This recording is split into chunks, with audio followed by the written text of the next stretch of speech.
This episode contains descriptions of violence. Listener discretion is advised. I'm thinking in my head, I'm going down. I gotta brace myself. So I'm like, and I gotta get away from him. In 2013, Donna Angshako was living in Colts Neck, New Jersey. She lived in a rented farmhouse with her 20-year-old daughter, Kirsten. So in 2013, I was 41 years old, single. I was really in a good place mentally. I was happy. My social life was full. I was always out and about doing something, going somewhere after work or on the weekends. I was also big on working out in the gym. I worked out 5-6 days a week. I was in the best shape of my life. I was also heavy into mindfulness and meditation. The morning of Saturday, July 6th, Donna was woken by a phone call. I want to say it was about 8 o'clock in the morning. I was sleeping, still in bed. I get a phone call. It's my mother. And she says that she was moving some furniture and she fell and she hurt herself and she was in a lot of pain. Take her to the emergency room. She didn't break anything, but she hurt herself enough where she was in excruciating pain. So they eventually send her home with pain meds, and she's got pain patches on her back. We get her in bed and settled. And later on that day, we were supposed to have like a family get together at the house. It was some event within the family. But because of my mom falling, we canceled it. That's how my day started. It was the Saturday of 4th of July weekend. But after the morning she had, and now that her family's party was canceled, Donna was happy to stay home. Kirsten was going out to a party, so Donna had the house all to herself. I had a bunch of invitations to go to like friends' places, for barbecues and stuff like that I was like, I had to turn down and just take care of my stuff.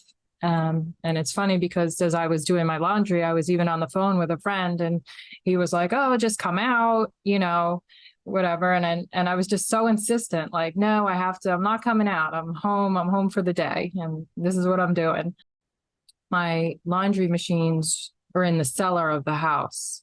So you can imagine how hot it was. There's a heat wave happening. This house that I lived in did not have central air conditioning. It was an old farmhouse. So I had the 2 windows open and my front door open.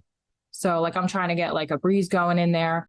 Donna was going in and out of the house to get her laundry from the cellar, and her cat was also going in and out to do cat things. Once Donna's laundry was done and put away, she started to get ready for bed.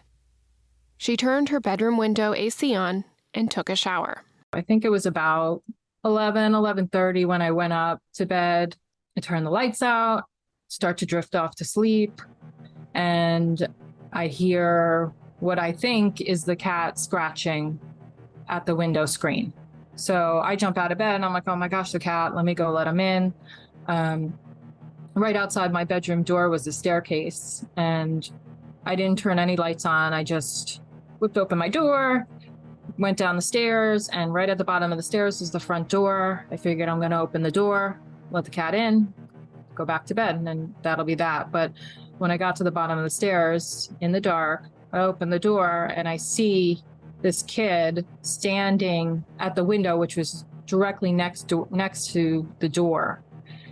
And I see the knife that he's like cutting into the screen with it. This is Live to Tell, the podcast where I talk to some of the bravest people who have been through the most horrifying things and lived to tell the tale. I'm Caitlin Van Mall. The person cutting the window screen was a skinny teenage boy, and Donna had no idea what he wanted. When I first saw him, it didn't startle me. Like I was just like, huh? This kind of like, this is weird. And I wasn't feeling startled, but like it just took like that millisecond where I saw the knife and immediately I was like, jarred into like, oh my gosh, what is happening right now? So he sees me, I'm looking at him and he's looking at me. And in that second, I go to slam the door shut and he comes at the door. And as my hand was, this is the door, and then here's my fingers are over it. Her finger had been out just enough for the man to cut it with the knife. That was like the worst pain that I felt when that knife cut like the very tip of my finger. And I just pulled my hand off the door and I was just, once again, like here, I'm like, what just happened? So he pushes his way into the house, and here he is coming in. So I'm like backing up and backing into my kitchen, and he's literally standing right in front of me with the knife. How was he holding the knife? Just like down or up? Yeah, he was holding it down, kind of like mid-level, like, maybe body in like his abdominal area. It was down a little. So it wasn't like, he wasn't like in my face waving it like, or anything. And so he never said anything. So he's standing in front of me. And before I know it, he whips the knife up and he slashed my face. So I'm like, okay, so he cut my face, and my hand immediately went up to my face. So I'm standing there, I'm holding my face. So now he starts slashing my neck. He slash. And, I'm still like, wait, like you cut my face and like, I'm still on this. And now you're like, there's more happening here. So he slashes my neck 3 times. And in between those 3 slashings, he had taken the knife and just plunged it directly into my chest. I'm starting to feel like queasy, like faint, lightheaded, I guess. So I'm like slowly backing away. But as I was turning around, he was turning with me. He was following me. And he was very confident. He wasn't like, I better hurry up and, get out of here. He was just kind of like, I'm here. This is what's happening. He seemed very sure of what he was doing. So as I'm turning around, he's following me. And now he has the knife and it's pointing. It's at me. It's like pointing at me, not in, at any, like he's going to like attack with it. So it just instinctually, I guess, I grabbed it. I tried to grab it, the knife, the blade, and that just went right into my hand, cut it open. And once again, I'm pulling my hand back. So now I'm bleeding from my face, from my neck, from my hand. I make it to the doorway. The doorway was just like another 1.5 feet or so. So I'm braced up against the wall, and he's still just standing there, and he had no emotions. It was just a matter of fact of this was happening. And I start sliding down the wall because now my legs are giving out, and I'm like, I go down, and I'm like, this, I know this is not a good thing. Like, I'm in trouble now. I kind of fall over to the side, and I'm kind of like crouched there in basically in fetal position, just trying to guard myself. He comes over. He was like jabbing at me. He jabbed, just jabbing. And it was this weird kind of like, he was kind of like, oh, like, are you still like able to, move and function? Let me just stab you some more. Yeah, like he was poking you. Yeah, with like the knife. poking and prodding kind of thing. Exactly. And, so I'm trying to like wriggle around and get away from that. And, so in being in fetal position on the floor, like, where am I going to go? And one of the stabs got me in the back of the neck, and that did a lot of damage and caused a lot of nerve damage to this arm. So to the point where it was really useless to me in that moment. He then asked Donna for her car keys and a lighter. The car keys were on the table, and there was a lighter in my purse. But before I even directed him to that, I had said to them, and again, the words just came out of my mouth, that I said, I have a daughter and she still needs me. I can't die like this. So he goes to the kitchen table, he gets the car keys and the lighter, whatever. He's rummaging around in all my stuff. Then he came back over to me and I was down on the floor, still fetal position. And like he straddled over me and he just told me I was dead and plunged the knife into my chest, pulled it out, and he walked out the door.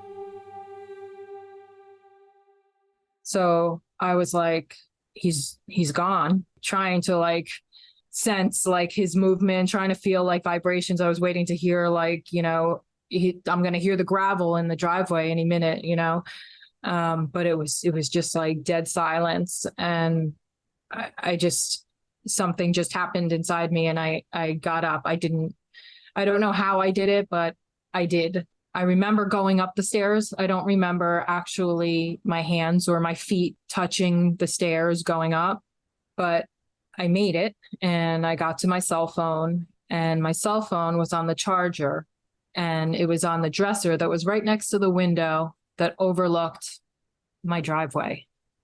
Donna was terrified that if she lifted her phone up or disconnected it from the charger, it would light up and her attacker would see it through the window and come back for her. I was so scared.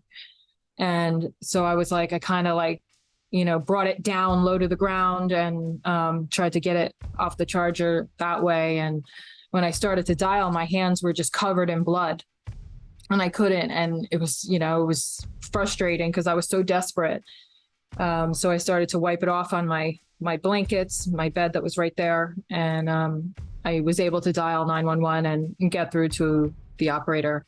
When the 911 operator answered, I was just so desperate. I was just like, please, just somebody has to, I'm like, I'm dying. Like, I'm going to be dead. Just come and find my body. Just come and find me. The 911 operator, like I could sense like her, like the kindness and her wanting to help. And she asked, what happened? What did he look like?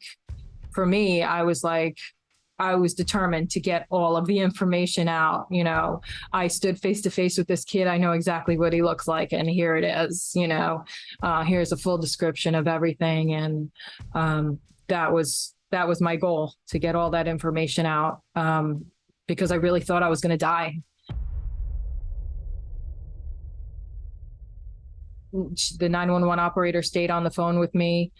I was in and out of consciousness. She had directed me. I told her that I had been stabbed in the neck and I think in the chest. And she had said, do you have something, a blanket or something like that? And I remember telling her, like, I'm near my bed and I have my pillows. I'll grab my pillows. But I never actually made it to the pillows to get them, to put the pressure on. So I was going in and out. So the pressure I was putting on wasn't very effective. And I was just soaked. And I'm telling her, please tell him to hurry up. When she's telling me they're coming. And the next thing you know, I see a flashlight. I see the light from a flashlight. And I'm like, please be the police. Cause I'm thinking it could be him, cause he was just outside and that could be him coming in. Maybe he heard me get on the phone or saw the light or whatever. And I remember just talking to myself saying, please be the police. And it was the paramedics and the first two police officers to show up. I believe there was one. It was the first paramedic and two police officers that came in. Donna was wearing a black tank top and black shorts. Her hair was also black. So when the paramedics had gotten there, they didn't know that I had other injuries, like injuries to my chest. Because I'm like, they could definitely see my face and my neck and everything like that. But I had two holes in my chest that they didn't know about. And it was all like disguised in the tank top I was wearing and the blood that was soaking into it, for them to fully assess and see what, where all the holes from the knife were, was tough. One of the officers got behind her and held her.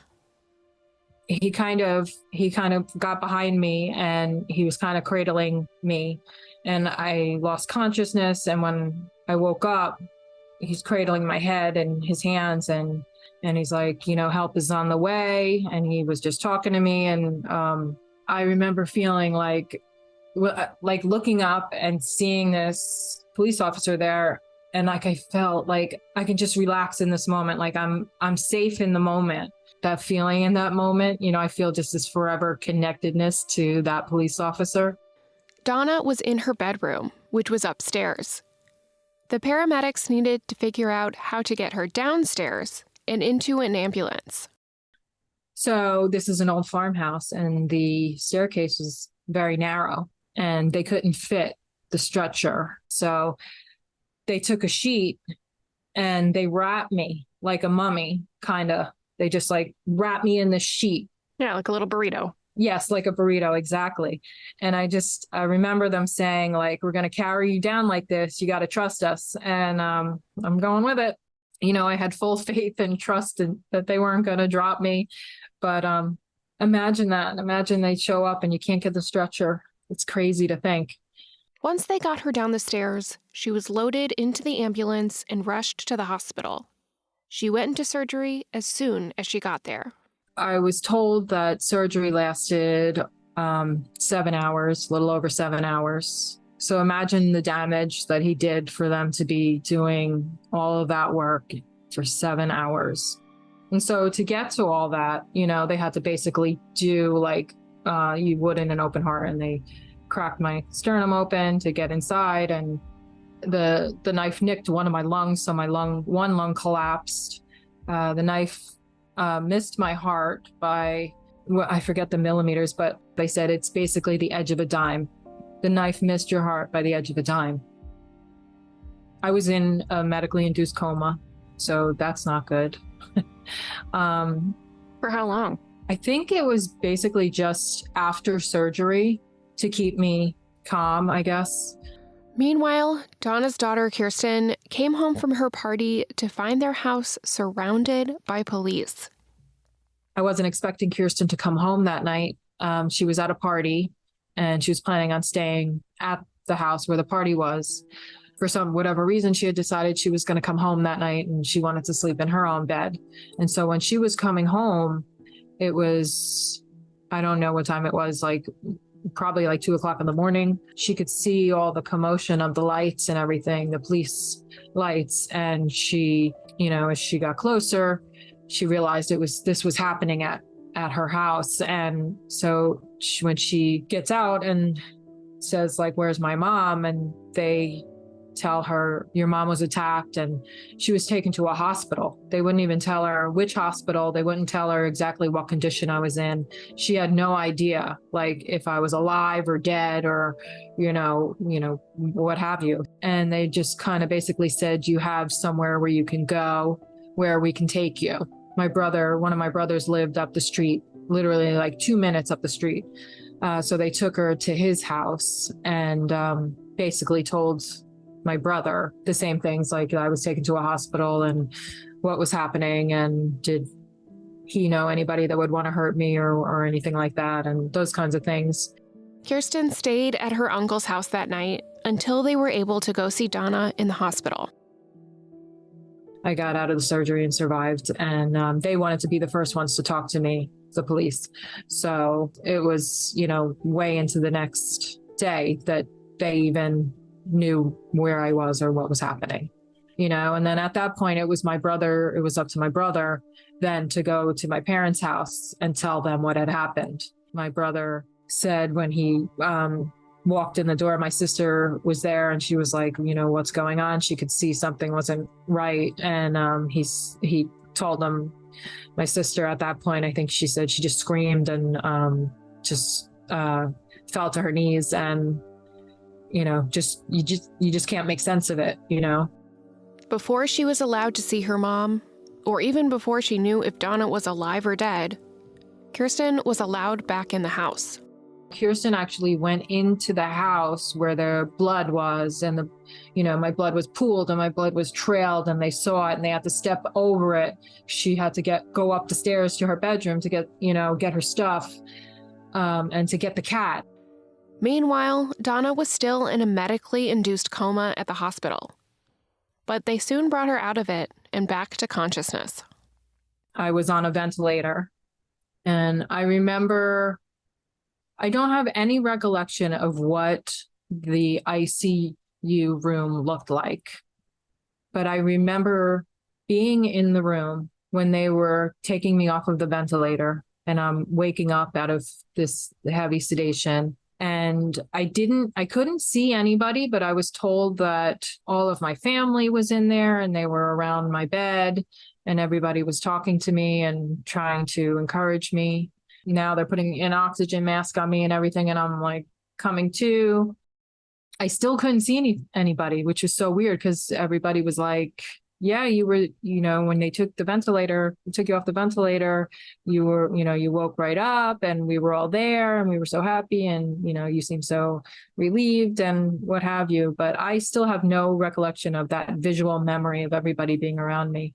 Having her family there was very important to Donna, but having her daughter by her side was imperative. When I saw her in the hospital, I just wanted, I could see she was horrified. I could see the horrified looks on everybody's faces. And it was so heavy for me. And I just wanted her near me. And she was there, I think, every day with my sister, the two of them. And I was so happy just to have her near me. My mom was there in ICU and, my mom's Finnish, and in Finnish, there's a word, and it's called sisu, S-I-S-U. And I grew up with this word and knowing about this word and its meaning and stuff. Sisu, when you try to translate it to English from Finnish, I'm just going to read this. There is no direct translation, but it's basically extraordinary strength of will, determination, courage, and resolve. Resolve to continue and overcome in the face of adversity, backbone, spunk, stamina, guts, drive. It's not momentary courage, but the ability to sustain that courage and strength. And so she was saying to me, you're going to make it. You're going to, you're strong. You have sisu in you. You're going to be okay. You're strong. That story of her doing that, because you can imagine my mom was 75 at the time, and if you remember, she was in the emergency room only hours earlier in excruciating pain, but it took every bit of her own strength to get out of bed with her own injuries, and get to the emergency room and to stand by my bedside. So that was like this strong strength, this is my mother, I have this in me, it's kind of thing. So it was just very very encouraging. As her condition improved, Donna was released from the ICU and put into a regular recovery room. Now I'm fully aware of where I am, the hospital room, and I'm freaking out. I'm like, this kid is coming here, he's gonna kill me. I'm expecting, you see in the movies, there should be a guard outside my door. There should be a guard here in this room. And they're telling me, no, it's okay. This is a secure floor. Nobody's getting on this floor. And I was admitted under an alias. So anybody that knew my name, they told me that was a red flag. If anybody in here comes in and says, hey, Donna, that's a red flag and you need to let us know, because nobody knows your real name here. My little nieces and nephews, my younger nieces and nephews and stuff, they drew little pictures for me, Dear Aunt Donna, and they put it on the wall in the room. And then the police would come in and they'd be like, no, take that down. And here we are scribbling out my name. And so that was scary. It was very scary. And especially through the night, nobody was there. So I'm I don't want to sleep. They're giving me stuff to sleep, but I don't want to sleep. I'm fighting it. And I'm just waiting for this kid to come in, dressed in a white doctor's coat. And that's going to be the end of it. So I'm like, I got to get out of here. Thursday, I'm like, okay, I'm ready to go. So whatever you need me to do to get out of here, we need to do it. They had to have the occupational therapist or physical therapist come in, make sure I could walk by myself up a set of stairs and I could lift things, and they had to make sure I had no blood clots and things. So like all these tests and things were happening and stuff. I was like, I'm doing everything. Just get me. I need out of here. And finally, on Thursday, they discharged me. Donna was only in the hospital for 4 days.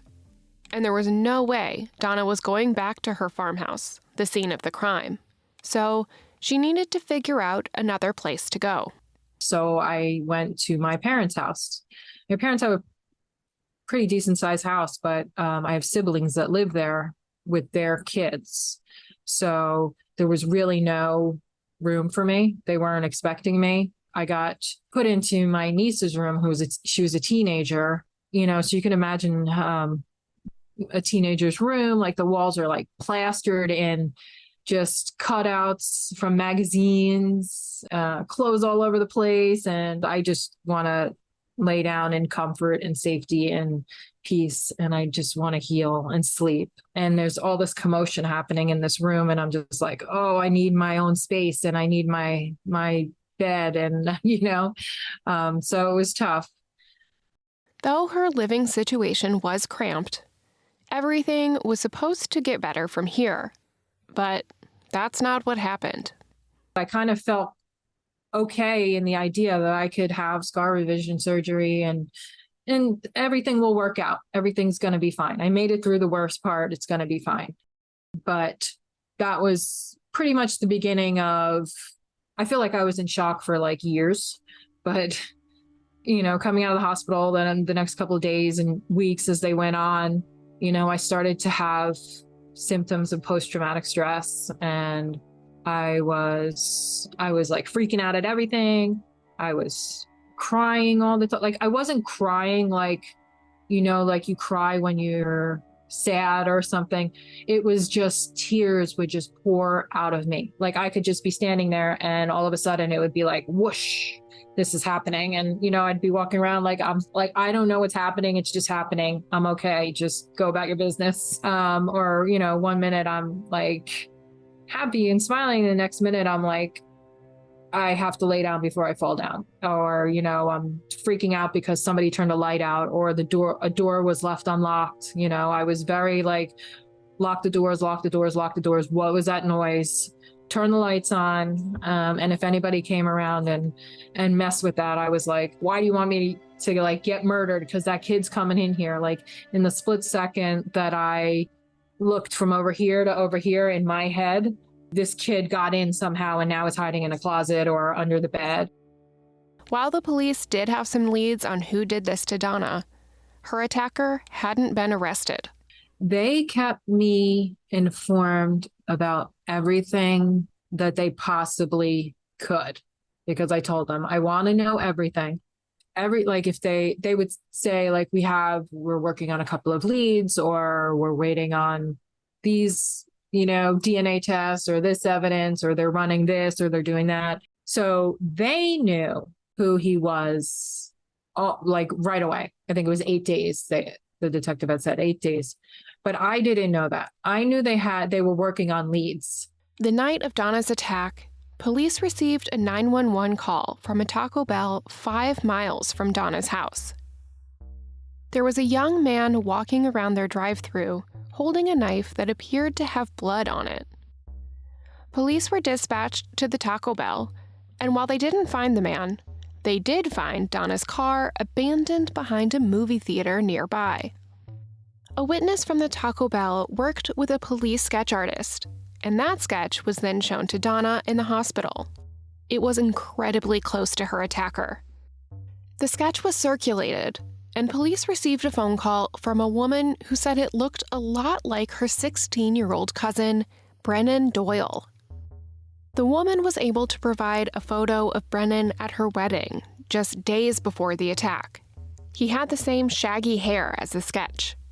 The Doyles lived within walking distance of Donna, and while police were following other leads, they got Brennan's fingerprints and DNA. They matched what was found in Donna's abandoned car. Then, in early October, 3 months after the attack, servicemen were working on the roof of the same shopping center as the Taco Bell and where the car was discovered. They found the knife used to stab Donna multiple times on the roof. It was one in a set of knives found in the Doyle home. Brennan Doyle was arrested in October of 2013. I believe, according to the mother, one of the interviews, I don't know when exactly the interview was, but the mother had described what he was like when he came home the next day. And he had no shirt on. He was soaking wet. He wasn't like himself. He was in a different state of mind, emotional state. And he had told her that he had buried his phone. So she had taken him to go get his phone. But that was it. She claimed that she didn't know that he had anything to do with the stabbing right down the road. And the father in one of the interviews had said that night there was an argument between the father and the kid, and the kid had, I don't know, presented the knife, to the father, and the father was like not going to have it. So he locked him out of the house that night.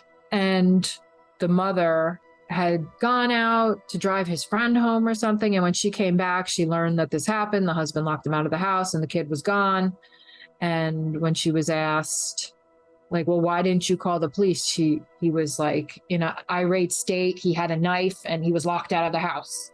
I didn't want them to shoot him. Donna attended every single court hearing, first in juvenile court, then in regular criminal court, after it was determined Doyle would be charged as an adult. At all of these court appearances where I was, even though he was on video, he could see in the courtroom. So he never looked at me. I always looked at him, but he never looked at me. So he was instructed probably to not make eye contact, not look at me, not make eye contact. So even though in my head, at points I hoped for maybe he'll just catch my eye and I'll see some glimmer, something to give me hope that this kid has regrets and is sorry, and I'm just looking for that little tiny glimmer, but it never happened. Initially, Doyle pleaded not guilty, but then went on to take a plea deal for attempted murder and carjacking. This should have made the rest of the court proceedings go smoothly. But at the sentencing, they originally had a date set, and everybody was there. All of my colleagues were there, my family was there, all my friends were there. It was a lot. And I worked myself up for it. I'm prepared for this. It's going to happen. I'm going to be so happy. He's going to go behind bars, and this is it. This is happening. And the judge says, where is the father of this kid? And he was not present. He just didn't come. The judge then said, okay, well, we're going to come back next Tuesday, whatever, because this kid is going away and it's important that his father be present. So we're going to give him an opportunity to show up. So then they pushed it. It was such a slap in the face, kind of. At the actual sentencing in October 2015, Doyle read a statement where he claimed to be high on mushrooms at the time of the attack. He asked for forgiveness and then was sentenced to 15 years in prison. So his statement, I thought, was, I didn't find it very sincere. I feel like he was sorry that he got caught, and he felt sorry that he was going to be pulled out of his life as he knew it.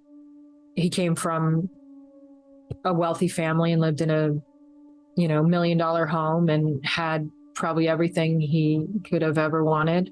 And he was sorry that he was not going to have those luxuries, I think. So I didn't find it very sincere. With a plea deal on the table, and he had to admit guilt to the court. He had to say it. That was what was important to me, because I was like, even if he gets 4 years and goes to jail, that doesn't mean anything. If he's like, I'm innocent, I didn't do it. Not that I was happy with the amount of time that he got, but I was glad that he had to admit his guilt. I don't think I didn't think it was enough time then. I don't think it's enough time now. Like, I feel like he could do a lot more time. And being, now all this time that has gone by, there's the no contact order. So I will never know if he ever is really truly sorry, or if he ever really understands the magnitude of his actions.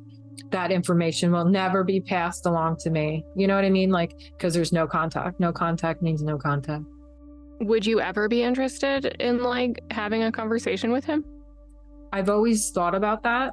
And I think I would, but just not right now. Totally. Yeah. But I think that would be something I would be interested down the line.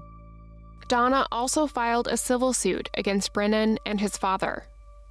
A judge awarded her $5 million, but Donna hasn't seen any of that money. That's something that I need a lot of help with because, so I have an attorney who took my case on contingency. So it goes in front of the judge. There's a hearing. So we walk out of that meeting and my attorney says, you'll never see a dime of it. Nobody's paying and nobody's enforcing it.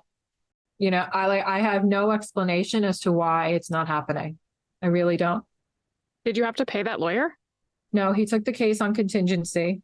And every time I tried to press him about it, he would not take my calls. He would not return my emails. He's just wasn't interested in entertaining any sort of conversation with me and was insistent that he told me from the beginning that I would never see a dime. Well, if you don't see a dime, he doesn't see a dime. So I don't understand why he went through all that work anyway. Right. Exactly. So I'm currently looking for an attorney who will take that. I mean, the case is won. It's already, the award is there. It just needs to be collected. And Donna could really use that money. In addition to being stabbed multiple times and losing almost 3/4 of her blood, the aftermath of the attack left Donna in a terrible place financially. I was checked out. Like, all I could do was basically I was just existing. It was like hard to get out of bed in the morning. It was hard to take a shower. It was hard to make it from upstairs to downstairs, just mentally, physically, emotionally, everything. It was rough for a long time. And on top of that, my car that the kids stole, it was taken into evidence. So I still had a note on the car. So I had to pay for that car while I couldn't drive it, while it was still in evidence, and the rental house as well. This happened in July. I believe my lease was up for that year in September. So I still had to pay the rent on the farmhouse that I wasn't living in. So I'm paying rent on a house I can't be in.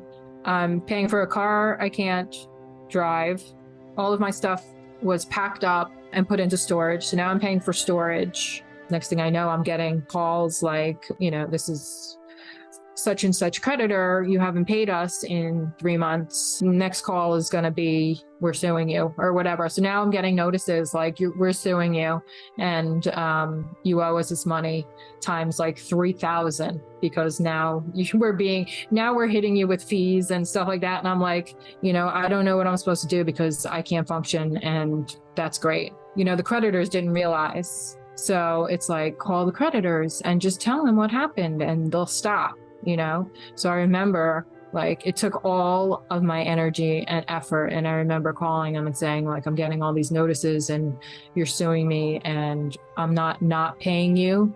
I know I'm not paying you and I'm not paying you on purpose, but I'm having a tough time right now and I can't, I'm not functioning properly and I just need to get myself together. And they were like, we're really sorry to hear that. How would you like to pay for your, debt? How would you like to pay that? And I remember just like hanging up the phone and just crying and just, I can't. So even with all that, all this time goes by and all the notices, and it was so far beyond that I ended up having to file bankruptcy. Donna knew she needed help handling all of these things just piling and piling on her. And I started seeing a therapist. I was going to therapy twice a week. Eventually, I started with a psychiatrist who I was on medication. So I was on medication for anxiety. I was on medication to sleep, medication to wake up, and medication that was supposed to stop like the movie playing in my head over and over again. And talk therapy was what really worked for me. And that was that's with my therapist. And it's over 10 years. I'm still in therapy. So within that therapy, because of the PTSD diagnosis and how I was responding, there's different treatment modalities, like different things you can do. And my therapist actually does what's called EMDR, and that's eye movement desensitization reprocessing. And that for me was a game changer. At one point, I was like, I couldn't be alone. I was always like, I had to have somebody with me all the time. And like, if I was coming home from work at night, I couldn't just come home, get out of the car and go into the apartment. I had to have somebody come to my car, come and get me, come walk with me, come, watch me from the door. And that type of fear, like that just stops you in your tracks, EMDR helped me through that.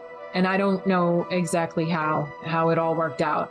But one day, I was just free and I was able to walk in the dark by myself. I was able to get from one door to the next and not need somebody to come walk me. I'm completely blown away by that and totally grateful. And I want to tell everybody about EMDR, everybody with a trauma history. 3 months after the attack, Donna felt ready to go back to work. Luckily, her company was very understanding of her situation. I was very fortunate with my employer, how they kept me on. They covered a lot of my expenses. While my car was in evidence, I think it was about 9 or 10 months. I had a rental car. My company covered the cost of that.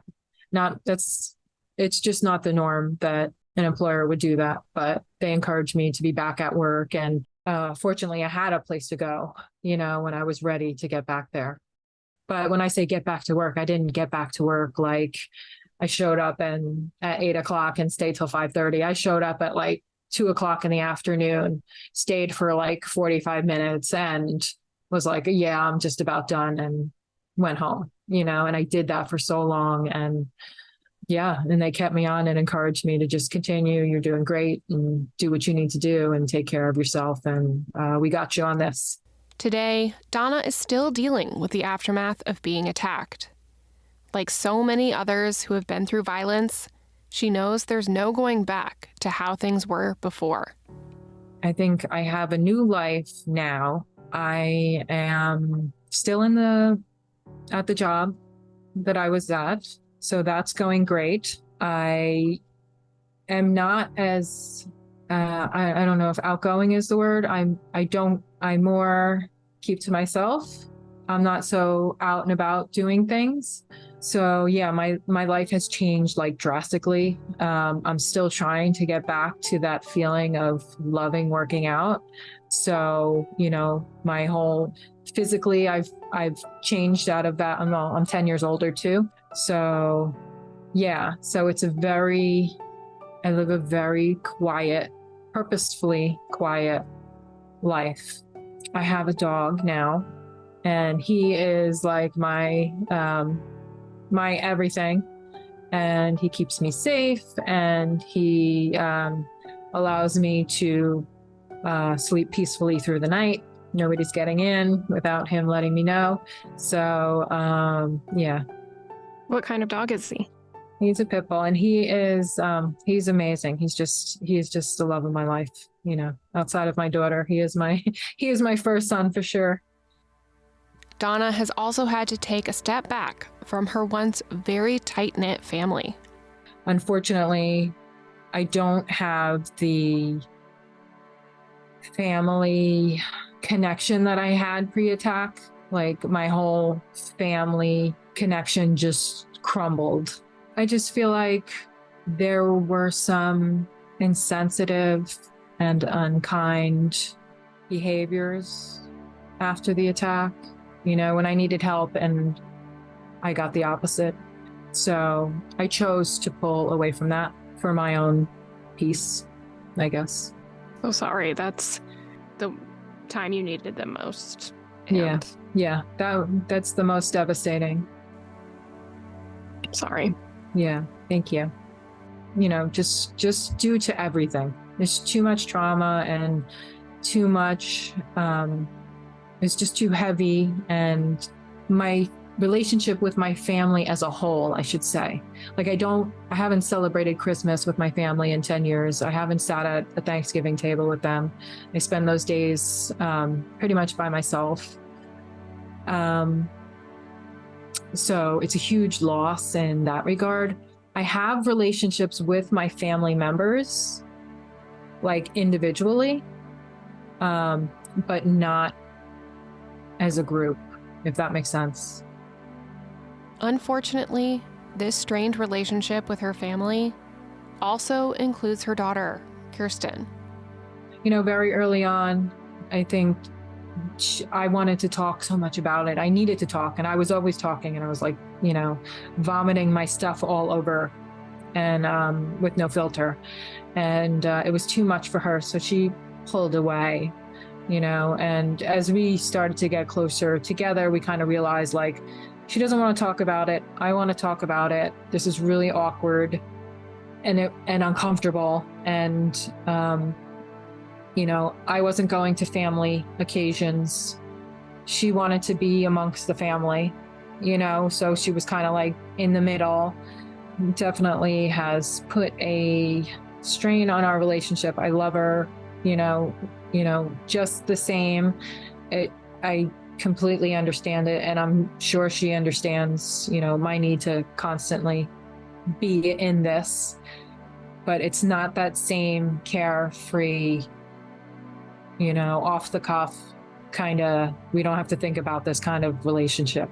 We do think very much about what we're saying, how we're making each other feel, and what's happening, so it's definitely, I don't want to say damaged, but it's put a wedge.